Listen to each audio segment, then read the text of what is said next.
8 días hablamos sobre la importancia de que debemos de someternos al Espíritu Santo. Hablamos de ese pasaje en Hechos capítulo 16, donde Pablo quiere ir a un lugar y el Espíritu Santo se lo prohíbe. Después quiere ir a otro lugar y el Espíritu Santo se lo prohíbe. Y después estando él en una zona, en un puerto llamado Troas, ahí le dice el Espíritu Santo, pasa a Macedonia y ayúdanos. Entonces aprendimos tres cosas: que nuestro deseo no siempre es la voluntad de Dios, no siempre es la voluntad del Espíritu Santo. En segundo lugar, aprendimos que el deseo del Espíritu Santo nos lo da a conocer. Nos dice Dios qué es lo que Él quiere. Y en tercer lugar, aprendimos que ese deseo de Dios es para que nosotros lo hagamos, lo obedezcamos. En secuencia a eso, amados hermanos, hoy vamos a predicar de Nehemías capítulo 2, versículo 11 al 20. Abra su Biblia ahí, por favor. El mensaje se titula Intencionales para hacer su voluntad. Como secuencia del mensaje de hace 8 días, vamos a predicar Nehemías 2, 11. Abra su Biblia en Nehemías capítulo 2, versículo 11 al 20. Nehemías 2, 11 al 20. ¿Lo tiene? Amén. Vamos a leer juntos esta porción de la palabra. Para los que no traen Biblia, ya está en la pantalla y dice así: Llegué pues a Jerusalén y después de estar allí 3 días, me levanté de noche, yo y unos pocos varones conmigo, y no declaré a hombre alguno lo que Dios había puesto en mi corazón que hiciese en Jerusalén.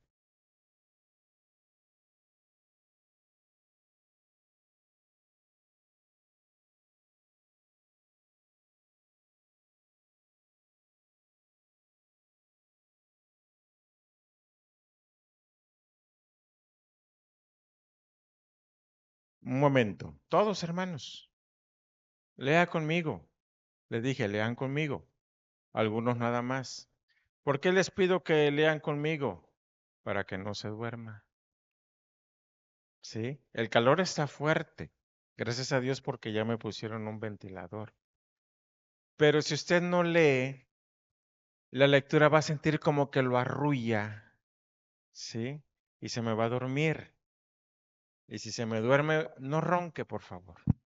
Me puede despertar el que está a su lado. Así que continuamos en el versículo 14. Lea conmigo, dice: Pasé luego a la puerta de la fuente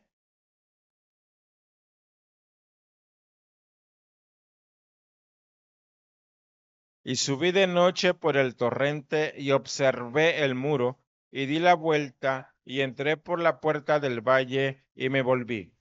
Y no sabían los oficiales a dónde yo había ido, ni qué había hecho, ni hasta entonces lo había declarado yo a los judíos y sacerdotes, ni a los nobles y oficiales, ni a los demás que hacían la obra.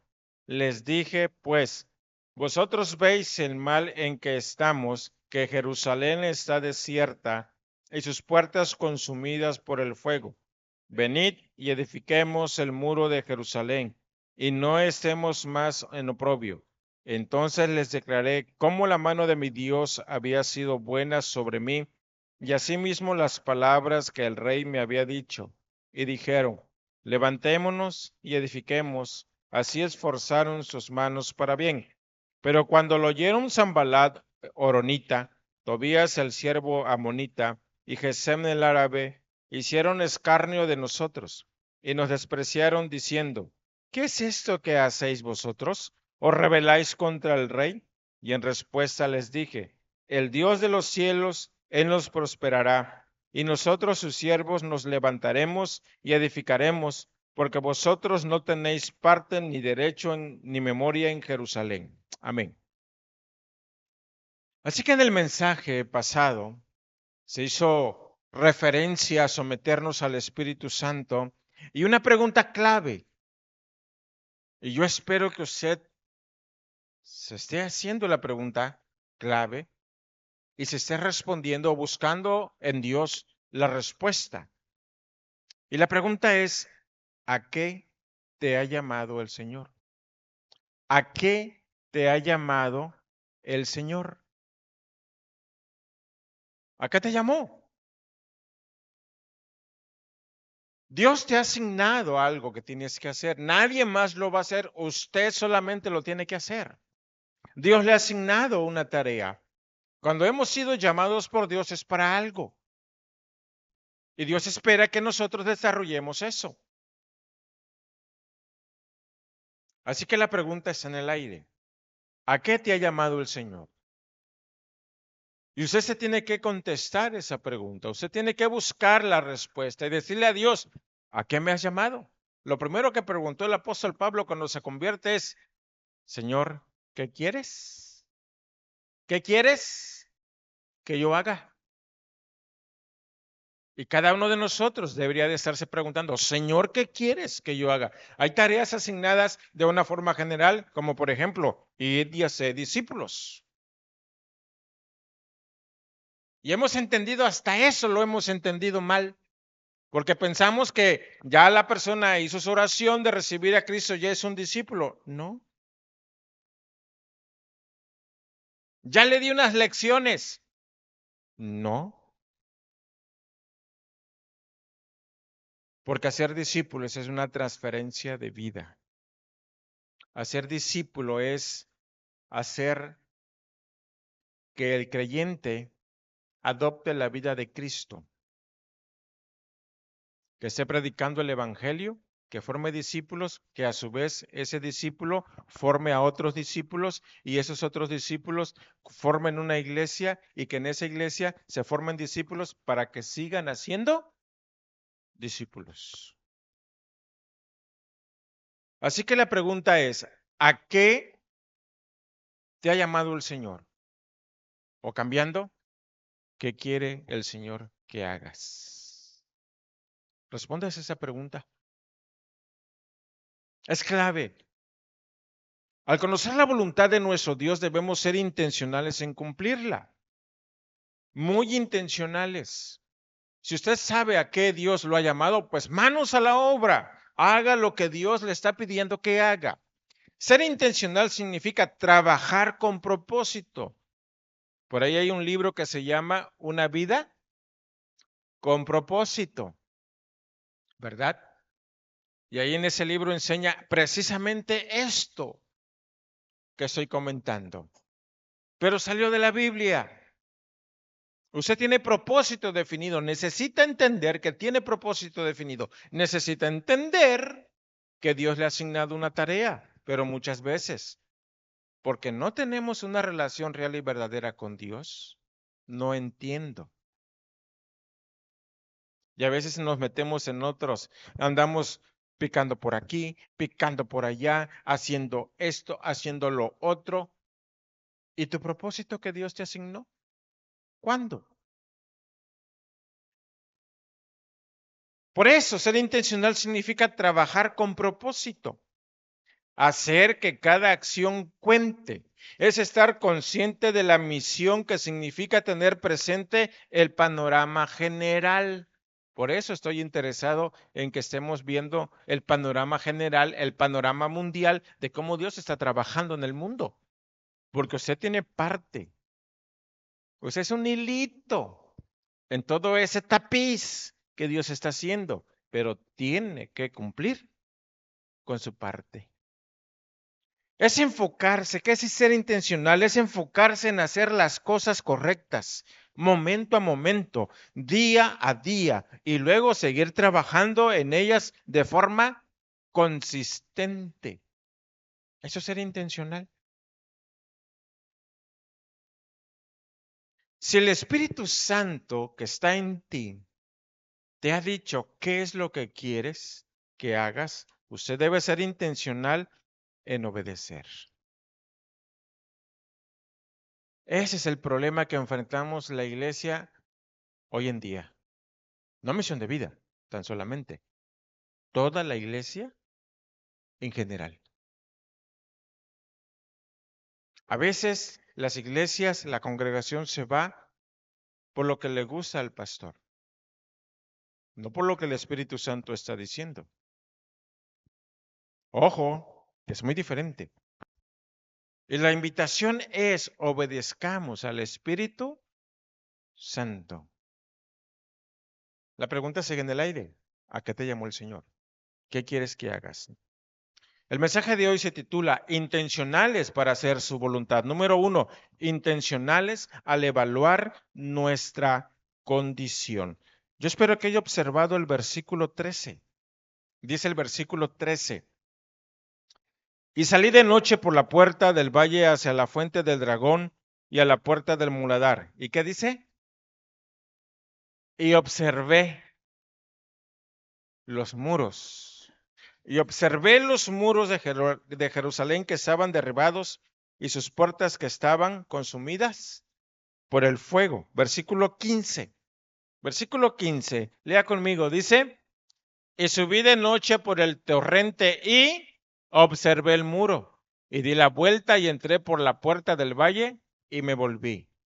¿Qué palabra se repite? Observar. Observar. Versículo 17. Versículo 17 dice, y les dije, pues vosotros, ¿qué dice? Veis el mal. Vosotros veis el mal en que estamos, que Jerusalén está desierta y sus puertas consumidas por el fuego. Yo te quiero hacer una pregunta hoy.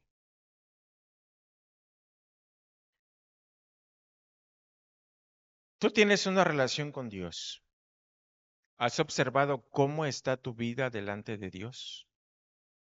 Ya eres salvo, no hay ningún problema. Si te mueres hoy, vas con el Señor. Pero ¿qué de la asignación que Él te ha dado?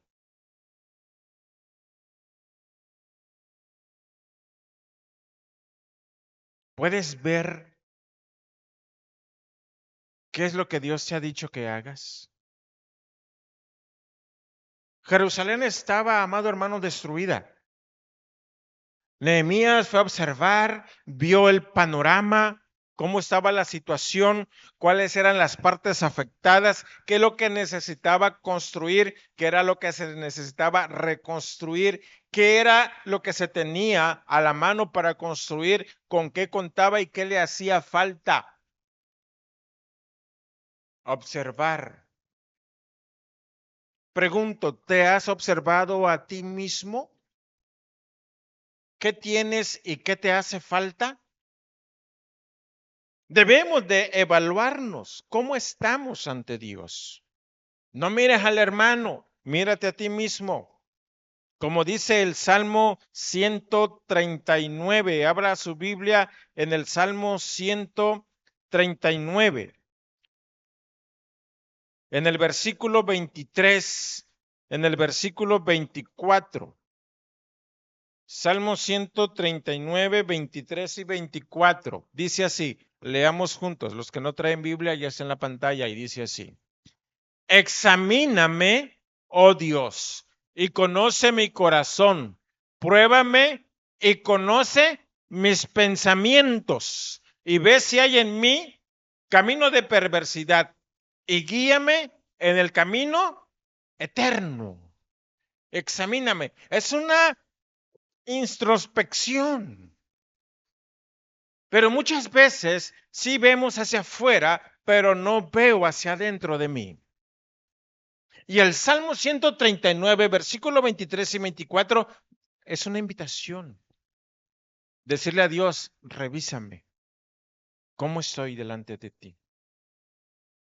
Tú y yo debemos de hacer eso. ¿Cómo estamos delante de nuestro Dios? Hay que evaluarnos. Tenemos 5 ministerios. Proclamación, enseñanza, servicio, compañerismo, adoración. ¿Cómo estás en cada ministerio? ¿Qué es lo que estás haciendo en cada ministerio? O simplemente te has acomodado a decir, pues voy el domingo y creo que asistiendo el domingo ya cumplí.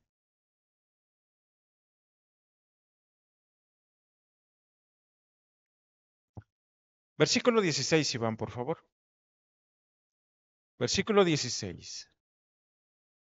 Estamos ahí en Nehemías capítulo 2, versículo 16. Y no sabían los oficiales a dónde yo había ido, ni qué había hecho, ni hasta entonces lo había declarado yo a los judíos y sacerdotes, ni a los nobles y oficiales, ni a los demás que hacían la obra.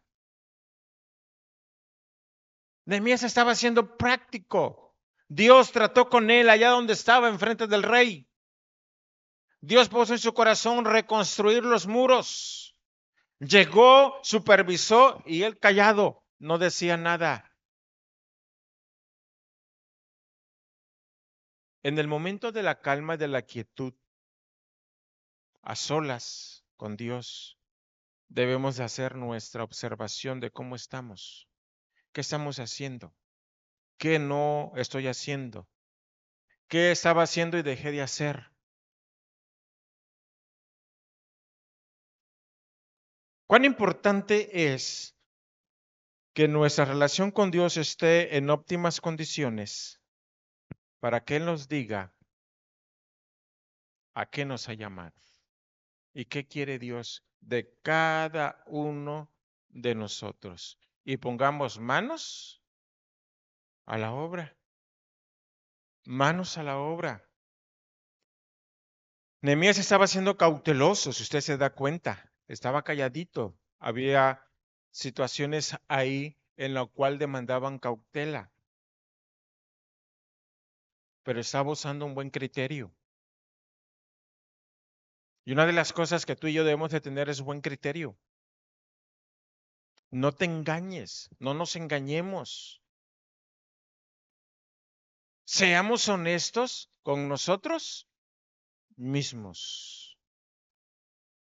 Así que Nehemías, a pesar de su posición privilegiada que tuvo allá en Babilonia, era el copero del rey.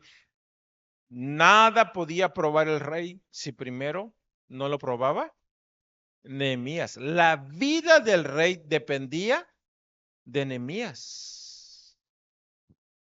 Imagínense qué tan cercano estaba Nehemías del rey babilónico.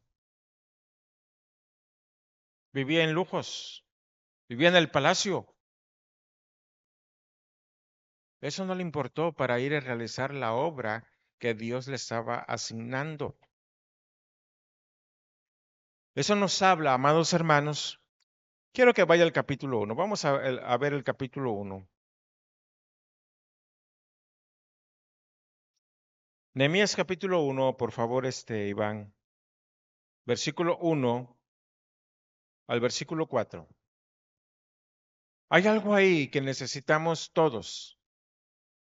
Dice el versículo 1, lea conmigo, por favor. Dice, palabras de Nehemías, hijo de Acalías, aconteció en el mes de Quisleo, en el año 20, estando yo en Susa, capital del reino, que vino Anani, uno de mis hermanos, con algunos varones de Judá, y les pregunté por los judíos que habían escapado, que habían quedado de la cautividad, y por Jerusalén, y me dijeron, el remanente, los que quedaron de la cautividad, allí en la provincia, están en gran mal y afrenta.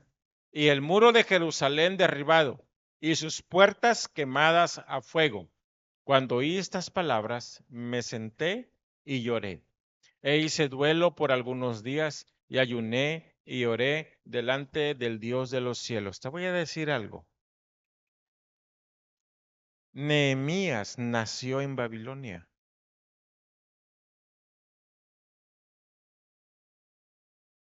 Él nunca había estado en Jerusalén. Y si él sabía de Jerusalén, es porque sus padres le habían contado. Pero ¿sabes qué está mostrando aquí Nehemías? Nehemías está mostrando una gran sensibilidad hacia Dios.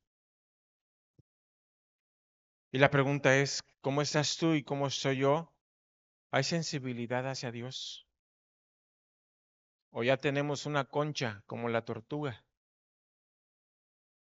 ¿Estás escuchando a Dios? ¿Eres sensible a su voz? Nehemías lo estaba haciendo.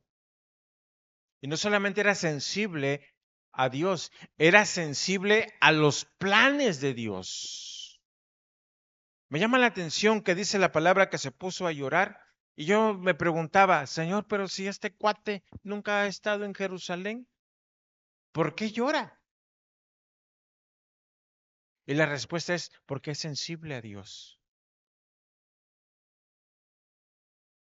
Amarás al Señor tu Dios con todo tu corazón. Segundo mandamiento, amarás a tu prójimo. ¿Por qué se puso a llorar? Porque él preguntó por cómo está Jerusalén y su gente. Y empezó a llorar por su gente. Empezó a llorar por su nación. ¿Amas a tu gente? O sea, ¿amas a tu gente chiapaneca? ¿Amas a tu nación? ¿Amas a México? Seamos sensibles, amados hermanos. Por eso es importante evaluarnos. ¿Cómo está mi amor hacia Dios? ¿Cómo está mi amor hacia el prójimo? ¿Cómo estamos delante de nuestro Dios? Porque nuestra relación con Dios juega un papel demasiado importante para que tú y yo seamos intencionales. ¿Te importa la salvación de la gente? ¿Sí o no? Tu hijo, tu hija que no es cristiano, ¿te importan? Porque si mueren hoy, se van al infierno. ¿Te importan tus hermanos, tus hermanas que no son cristianos? Porque si no te importan, si mueren hoy, se van al infierno. ¿Te importan tus padres si no son cristianos? Si mueren hoy, se van al infierno. Y una vez cayendo ahí, ya no hay salvación. ¿Te importan tus amigos, tus vecinos? Si mueren hoy, amado hermano, se pierden. Porque posiblemente has tenido la oportunidad de hablar y no has querido hablar. Por eso el mensaje es, seamos intencionales. Seamos intencionales. Muchos de nosotros al salir de aquí ya está pensando, ¿qué voy a comer? Voy a ir a tal lugar para que yo pueda comer. Cuando usted está pensando así, usted está siendo intencional. ¿Me entiende? Aquí les voy a contar un secreto, no tan secreto, pero cuando la mayoría se va, algunos hermanitos se van ahí a la esquina, compran tortillas y bolsitas de chicharrón y nos hemos dado una taquiza riquísima. Yo digo, pobres de los que se van. Mientras ellos van buscando qué comer, nosotros ya estamos disfrutando.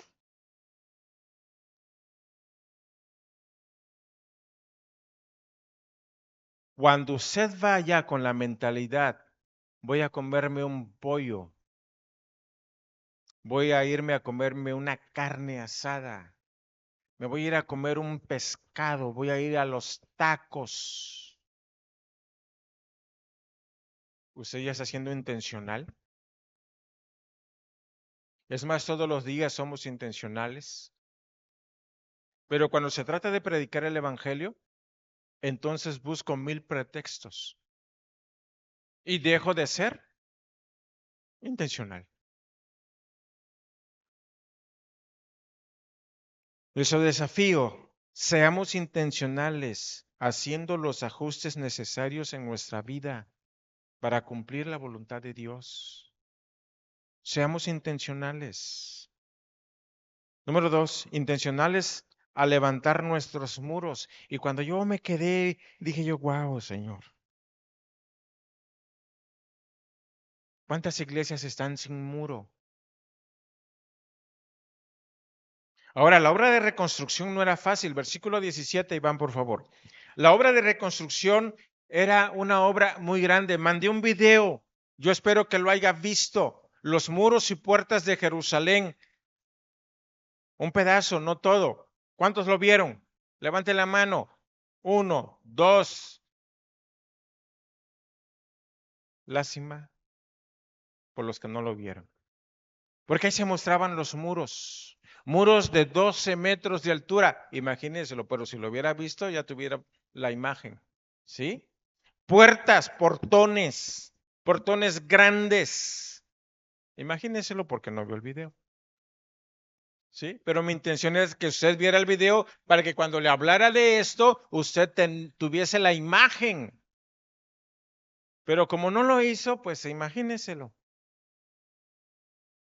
Un muro aproximadamente como de aquí donde estoy parado a la pared de espesor.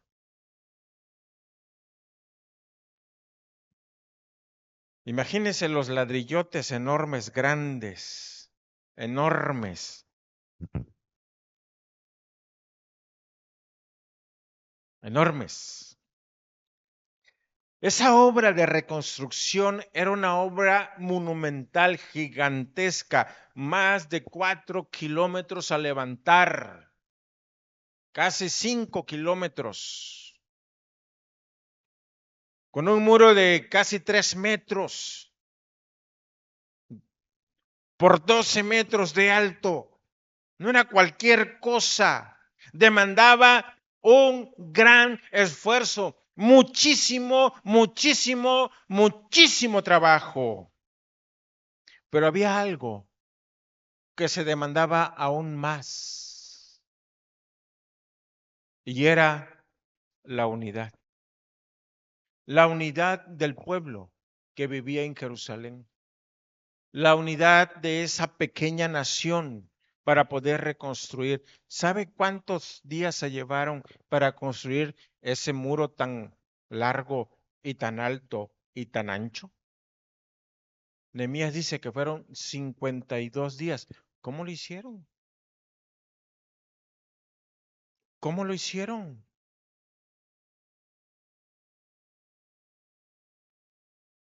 Posiblemente algunos cuantos podían trabajar, pero no iban a hacer todo. Iban a hacer alguna parte.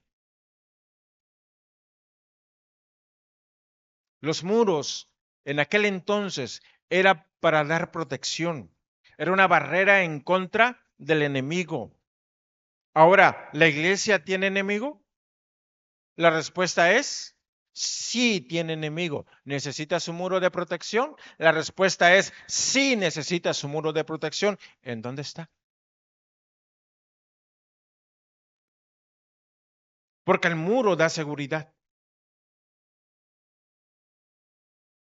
¿Sabes dónde está el muro?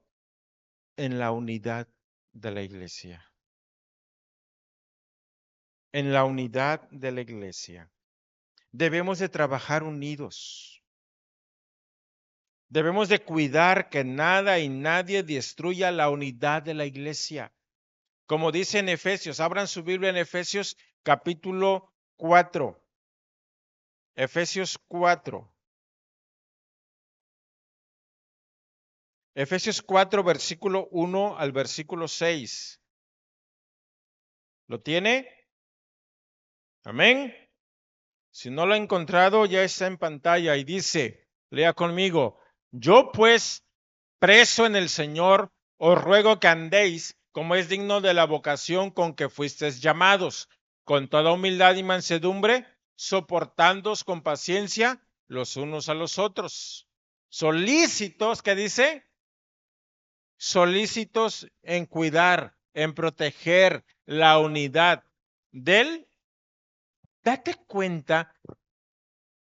Hace 8 días yo te hablaba del Espíritu Santo, que nos tenemos que someter al Espíritu Santo, pero que al conocer su voluntad yo tengo que ser intencional para obedecerlo. Pero yo necesito de la unidad que me genere el Espíritu Santo. ¿Sí? Solícitos en guardar la unidad del Espíritu en el vínculo de la paz. Y cuando estaba reflexionando de ello, yo decía, Señor, ¿cuántas iglesias no tienen su muro levantado? Porque no falta el hermanito, la hermanita que sea hostigoso.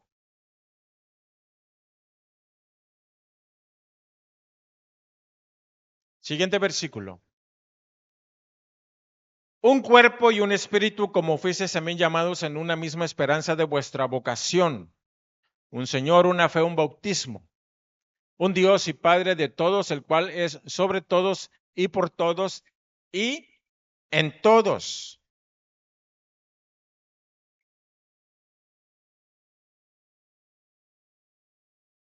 Cuando la iglesia está unida, es una iglesia muy fuerte, es una congregación muy fuerte y el enemigo teme.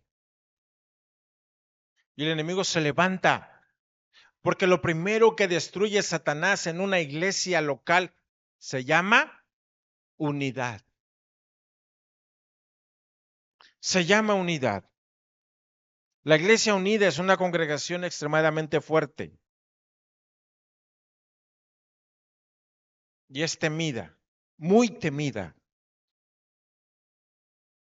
Por eso debemos de ser intencionales levantando nuestro muro de unidad. Todos somos parte, cada uno de nosotros es un bloque para levantar ese muro. Si Satanás te mete idea, sácalo. Saca esa idea, porque sin duda alguna va a ir en contra de la unidad de la iglesia. Por eso cada cena del Señor oramos por dos motivos. ¿Me lo puede decir? La unidad de la iglesia y el evangelismo. Nuestro desafío es que seamos intencionales, siendo prácticos en la unidad. Hay una canción que salió ya por 1970 y tantos.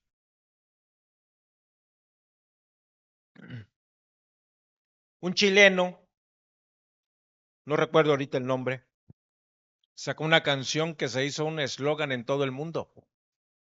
Y que usted conoce esa frase que dice, el pueblo unido jamás será vencido. Y que se volvió un eslogan de lucha. Dios ya lo había dicho en su palabra. Dios ya nos había enseñado que la unidad es fundamental para salir adelante. La iglesia tiene que estar unida para salir adelante. Número 3. Intencionales al esforzarnos para realizar lo que Dios quiere. Versículo 18.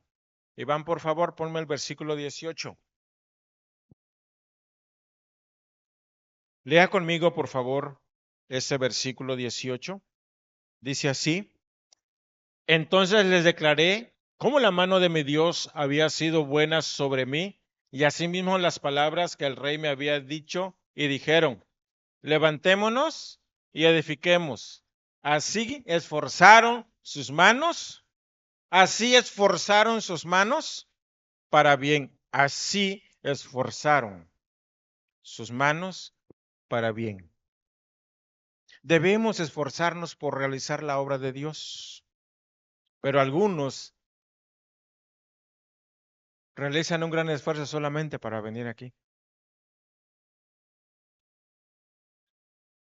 Y esto no es obra de Dios. Aquí vienes a recargar la pila. Así como tu celular lo conectas al contacto y se recarga la pila. Es lo que venimos a hacer acá. No piense que es obra de Dios. La obra de Dios la realizamos cuando atendemos al hambriento, cuando ayudamos al enfermo, cuando vamos y predicamos el evangelio.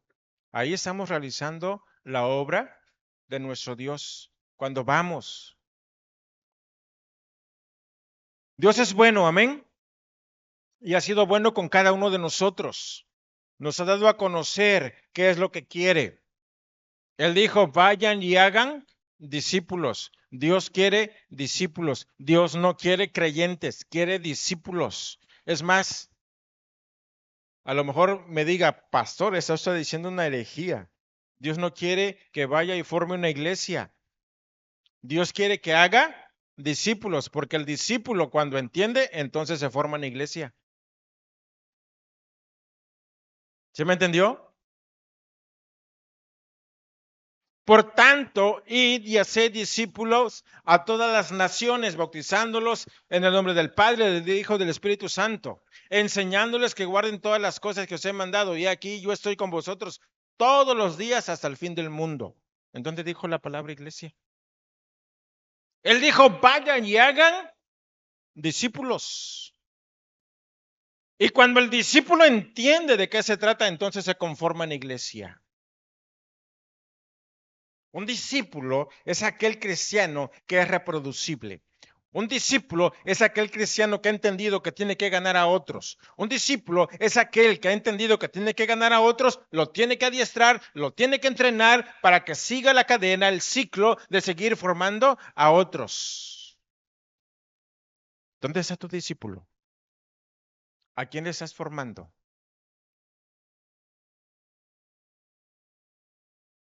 ¿Cuán importante es que entendamos qué es lo que Dios quiere?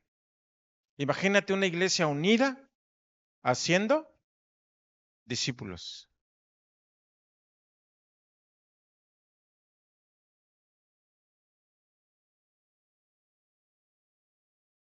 ¿Por qué las iglesias no crecen?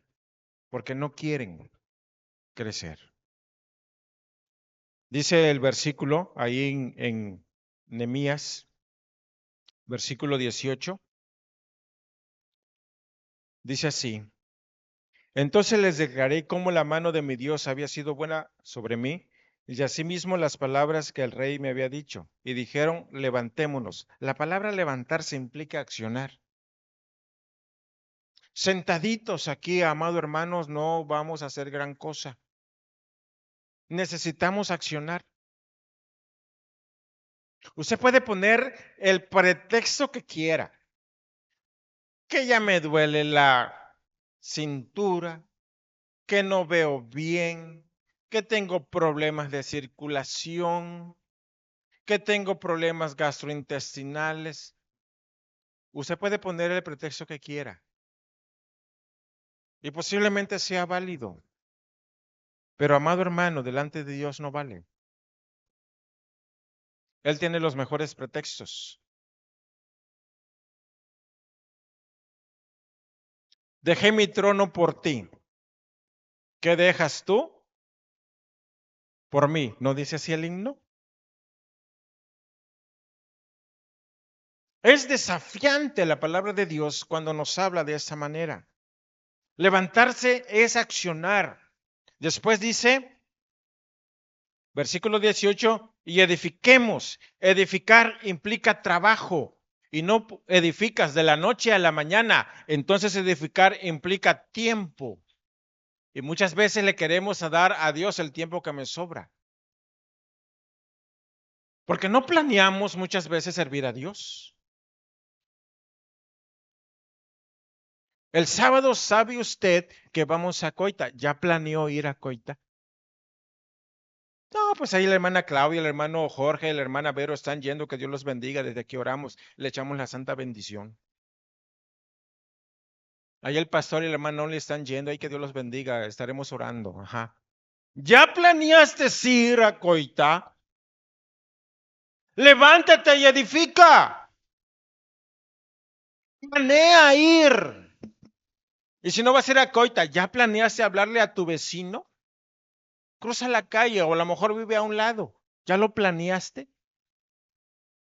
Acciona. Levántate. Edifica, trabaja. Y después dice, así esforzaron sus manos para bien, y esforzarse implica persistencia, persistencia, persistencia, persistencia, persistencia. Y muchas veces doblamos las manos porque a la primera nos dijeron, no, en otro tiempo. No, ahorita no. Yo tengo mi religión.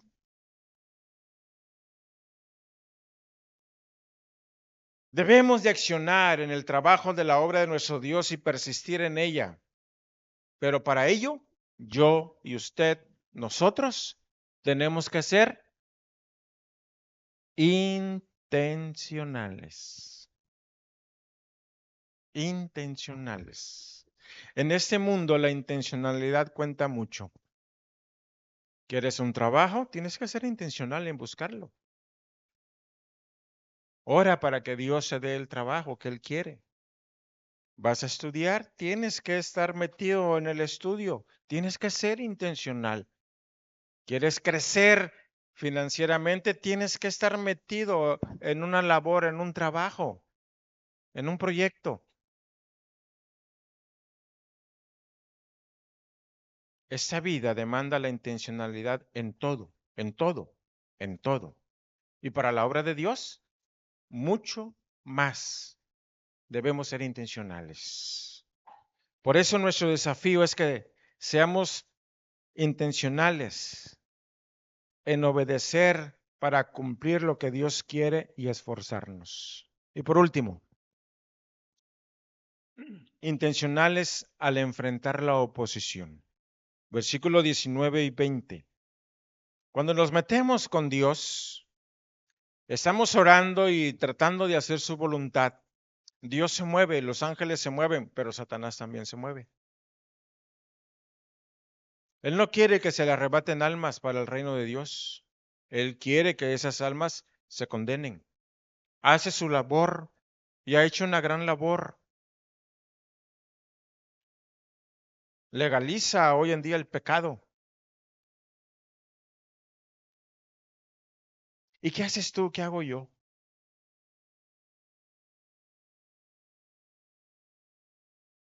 Y Dios demanda, amados hermanos, de nosotros la vida de esas personas. Por eso debo de ser intencional al enfrentar la oposición. Dice el versículo 19, lea conmigo, por favor. Dice, pero cuando lo oyeron, Sambalat Horonita, Tobías el siervo amonita y Gesem el árabe hicieron escarnio, burla de nosotros y nos despreciaron diciendo, ¿qué es esto que hacéis vosotros? ¿Os rebeláis contra el rey? Y en respuesta les dije, el Dios de los cielos, Él nos prosperará y nosotros sus siervos nos levantaremos y edificaremos, porque vosotros no tenéis parte ni derecho ni memoria en Jerusalén. El enemigo siempre tratará, amado hermano, de estorbar la obra de Dios. Y si tú te quieres levantar, prepárate, porque el enemigo te va a estorbar.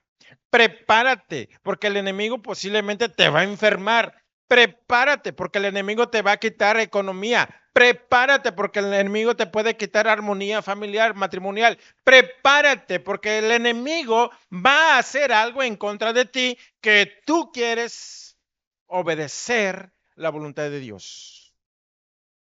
¿Tendrás los pantalones para hacerle frente?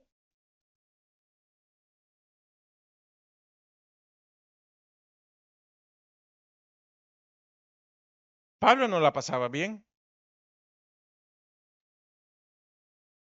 Pablo a donde iba le daban su garrotiza, sus pedradas y tenía que salir corriendo. Pero una advertencia soltó el Señor Jesús cuando él iba de camino al Gólgota a ser crucificado. Si esto hacen con el árbol, ¿qué no harán con sus ramas?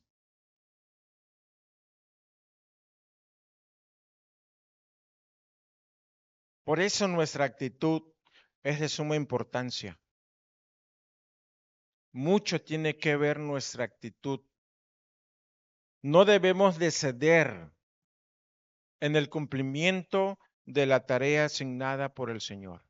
No cedas. Ya sabemos que tenemos un enemigo. Ya sabemos que va a tratar de detenernos. Pero te voy a decir algo. Cuando la iglesia está orando, el enemigo lo piensa 2, 3 veces atacarte. Porque cuando tú lo reprendas, esa oración que se hace, a ti te da una autoridad. Dios se da un respaldo que ellos tiemblan cuando tú pronuncias la palabra. La iglesia unida que levanta su muro y está orando en su muro. Hay un pasaje en Isaías que dice que estaban los vigías en el muro y les dice, no me des tregua. Y le hablaban a Dios y dice, no me den descanso. ¿Se va a cansar Dios? Yo, ¿se va a cansar Dios? No, tú y yo nos cansaremos, pero Dios nunca. Y él dice, no me den tregua. Sigan hablando conmigo. Y tú y yo, amado hermano, debemos estar ahí, en esa intercesión. No cedas. La estrategia del enemigo siempre será el ridiculizarte, el hacerte menos, el menospreciarte, decirte, no puedes. Y Dios te dice, en mí eres más que vencedor. ¿A quién le crees? ¿A quién le crees? Debemos estar completamente seguros confiando en Él. Dios te apoya, Dios te acompaña, Dios te usa, Dios te bendice. ¿Cuál es el problema si Él dijo, he aquí yo estoy contigo todos los días hasta el fin del mundo? Santiago 4:7. Someteos pues a Dios, resistid al diablo y Él huirá de vosotros. En ningún momento Dios evita que te confrontes. Él dice, resístelo. ¿Te has dado cuenta que los perritos de la calle, por vivir en la calle, aprenden a pelear? Y cuando un perrito sale de casa, de esos que están siendo cuidados por sus dueños, ni siquiera saben andar en la calle. Son los que muchas veces son aplastados por el carro. Pero el perro de la calle llega a cierta calle muy traficada y no ve y se pasa tranquilo. Pero si viene carro, se espera. Aprende a vivir en su ambiente. Muchas veces no queremos batallar, pero déjame decirte que entre más batalles, entre más peleas con el enemigo, te haces más colmilludo, te haces más diestro. Salió Goliat, desafiaba a Israel, 40 días desafiando y nadie le hizo entrada. Pero llegó David, le llevaba comida a sus hermanos y una porción al rey. Y uno de los hermanos de David le dice, ¿qué has hecho? ¿Has venido a ver la batalla? ¿Cuál fue la respuesta de David?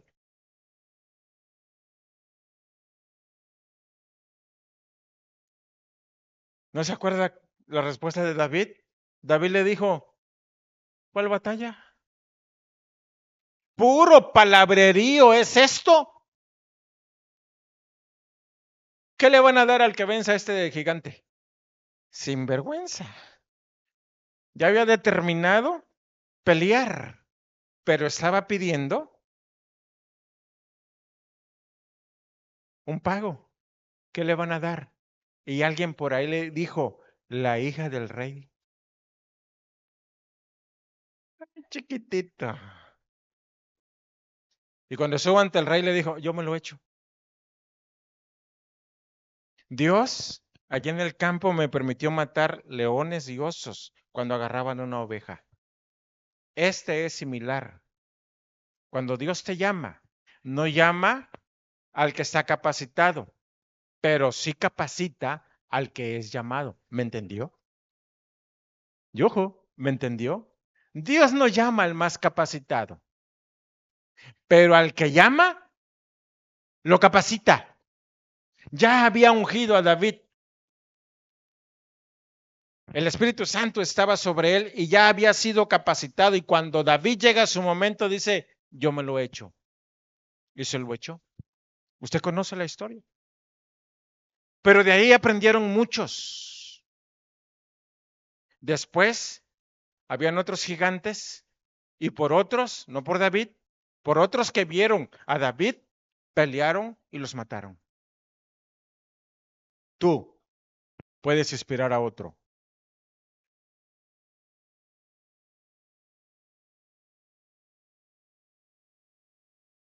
No toda luz y no todo milagro proviene de Dios. También el enemigo hace sus milagros. Pero tú tienes la verdad. Tú eres agente de verdad. Tú eres el agente de la luz verdadera, de la verdad real. Necesitas tú y yo comunicar. Por eso nuestro desafío debe ser que seamos intencionales, haciendo la voluntad de Dios, a pesar de la oposición que el enemigo nos dé. Amén. La pregunta sigue flotando. ¿A qué te llamó el Señor? ¿Qué quiere que Él hagas?